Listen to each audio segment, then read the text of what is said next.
Ngày hôm nay ta cùng họp hắn nơi đây, mọi người bên nhau ta hát mừng sinh nhật.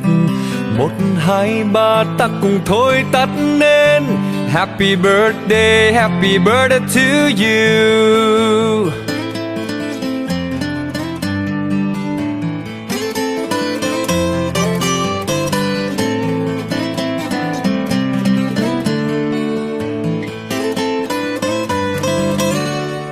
On this day all together we'll be, and we'll all sing for your birthday. 1, 2, 3 we blow out the candles. Happy birthday